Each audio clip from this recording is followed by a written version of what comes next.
जय हिंद बच्चों, चलिए मैथ्स के इस महत्वपूर्ण प्रश्न को देखते हैं। एक परीक्षा में एक छात्र 30% अंक प्राप्त किया तथा 45 अंकों से अनुत्तीर्ण हो गया, अर्थात वह 30% अंक तो प्राप्त किया है, अगर 45 अंक और पा जाता तो वह परीक्षा में पास हो जाता। दूसरे छात्र ने 42% अंक प्राप्त किया जो उत्तीर्णांक से 45 अंक अधिक प्राप्त किया। ज्ञात कीजिए परीक्षा का पूर्णांक क्या है।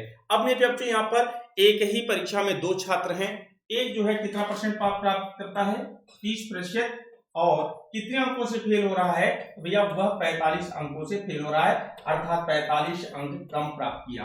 और दूसरा जो है यहीं पर 42% अंक प्राप्त कर रहा है जो कि उत्तीर्णांक से 45 अंक अधिक अर्जित कर रहा है। अब यहाँ पर ध्यान दीजिएगा, दोनों के प्रतिशत में अंतर कितने का है, तो आप कहेंगे 12% का अंतर है। और यहाँ पर अंकों में अंतर कितने का है, तो भैया आपका है 90 का। अगर मैं बच्चों आप लोगों को मालूम होना चाहिए, यदि प्रतिशत में अंतर होगा तो निश्चित तौर पे अंकों में भी अंतर पाया जाएगा। अगर दो मित्र एक ही परीक्षा में बैठ रहे हैं तो जितना पहला प्रतिशत जितने प्रतिशत अंक प्राप्त किया है, अगर दूसरा भी स्टूडेंट उतना ही प्रतिशत अंक प्राप्त किया है तो उनके द्वारा प्राप्त किया गया अंकों की जो संख्या है वह क्या होगी, समान होगी।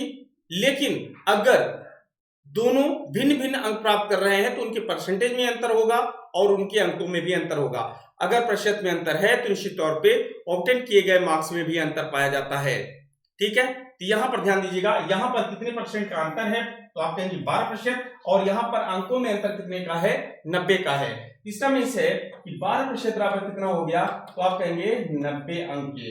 1% बराबर क्या होगा, 90/12, तो 100% निकालना है तो गुने 100, तो 4 25 में 100 और 4 तिहाई 12, 3 तिहाई 9, यहाँ पर 30 हो गया, 25 तिहाई 75। इस प्रकार से उस परीक्षा का जो पूर्णांक था वह कितने अंकों का था, तो आप कहेंगे 750 अंकों का। यहाँ पर आपका ऑप्शन ए जो है वह बिल्कुल राइट आंसर हो जाता है।